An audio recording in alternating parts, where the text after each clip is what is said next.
This weekend I went to a conference.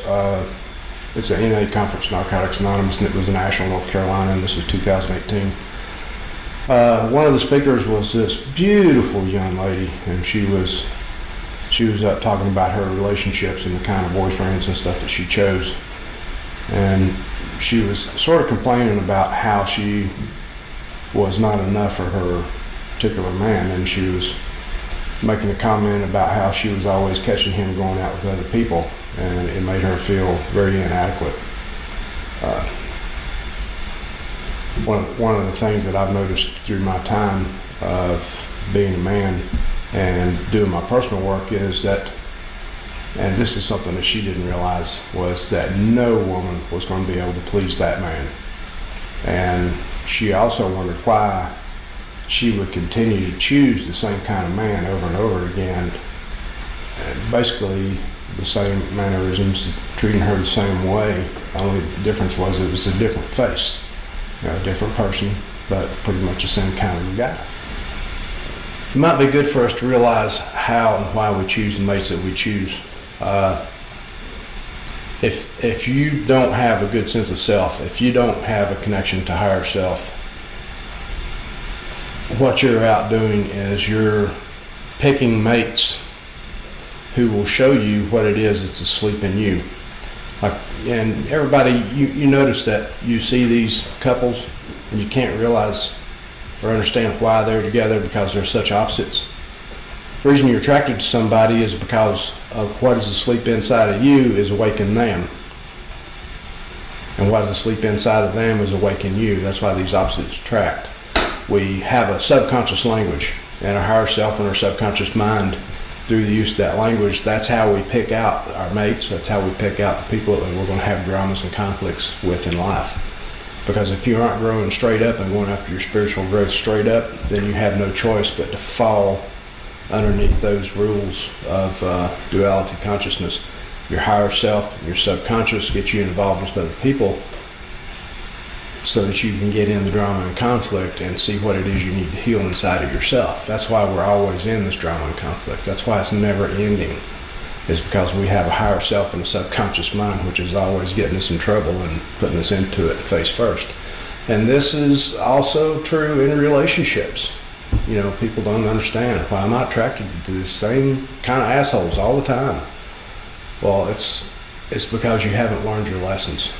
And once you learn your lessons, then you can leave that particular type of person behind and move on to the next one. When I'm doing spirit work up here and I'm doing sweat lodges and stuff, what people don't realize is if you open the door for your higher self and your guardians and your guides by praying for the perfect mate, what you don't realize is that you're not a perfect person yet. How are you going to attract them? You know, and I tell people, the ones on the other side that are taking care of and helping us, they do not think like we do. I mean, you want a perfect mate now, but how are you going to attract them? How are you going to keep them if you aren't that perfect person for them? So what you've done is you've opened the door for them to send you maybe 2, 3, 4 till of the Huns. You know, it depends upon how hard-headed you are and how long it takes you to get the lessons and how hard a time it is for them to turn you into that person so that you can attract and keep that perfect mate for you. So, I mean, if you're going to do real spirit work and you're going to put out prayers like that, you got to realize they don't think like we do, and once you open the door for certain things, you're going to get your ass kicked. And people like me are going to sit back and sort of snicker and watch, and we're not really laughing at you, we're sort of laughing with you because we've been there, we've done that, we've made these same mistakes that we see others making all the time. So don't think we're laughing at you, we're not. It's just we're remembering where we came from and how much fun we had trying to figure all this crap out. Here's something that always happens, and men and women both feel this and they know it happens. They just don't understand why. But say a guy and a girl, they get interested in each other, and the guy chases the girl. He takes her out to dinner, he buys her stuff. He opens the door, you know, he's paying really good attention. But there's this magic moment in the relationship where everything changes and both of you feel it. Both of you know it's there. Once the two of you get together, and once the guy finally has sex with you, there's this magic moment where everything changes. And girls, you felt it. I mean, the chasing is over with.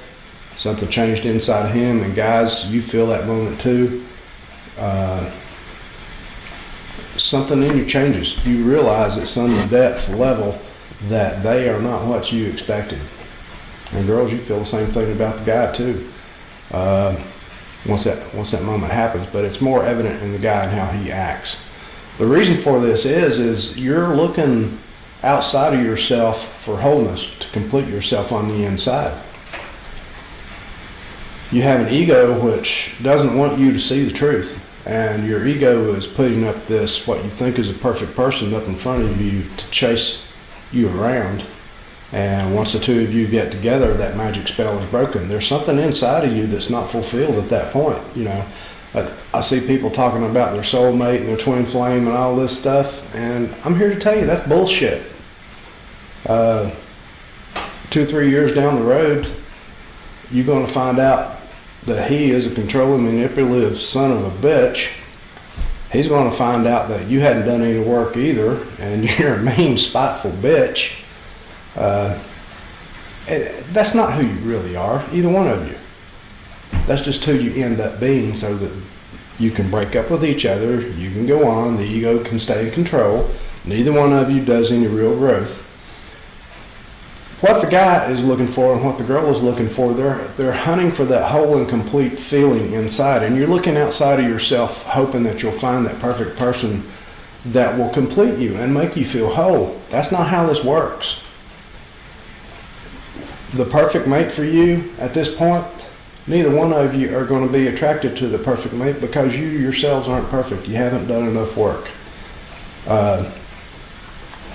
Ladies, if you want a guy that's going to be perfect and actually complete and make you feel whole on the inside, that person's not going to fulfill that role. The perfect man is the one who's going to show you how to find that completeness inside of yourself. The only problem with this is you're not going to be attracted to him because your higher self and your subconscious mind, they're using relationships and they're using the drama and the conflict with your friends and everybody else to teach you how to look around the ego, how to look beyond it, how to put it in its place, because the ego, it puts desires up in front of you which are poor reflections of what it is that you really want, so you can be awake, so you can feel whole and complete on the inside. Your perfect mate doesn't complete you. They show you how to find that completion inside of yourself. And the perfect mate is a person you can walk with and take that journey with. And you both can share in that journey, and it can be a wonderful thing. And you know, you might stay together for the rest of your lives and you might not. I don't know. It doesn't matter. But you want to feel whole and complete on the inside. It starts by making an inward journey of self-discovery to find out who you are. And if you can't make that journey, you can't do that if you don't want to look inside, then you have no choice but to enter drama and conflict with people in the outside world around you. You're never going to find that completion. So this is one of those mysteries and things that people seem not to understand or even want to understand. And you've got several things working against you, and it's all on the inside of you. You know, go figure.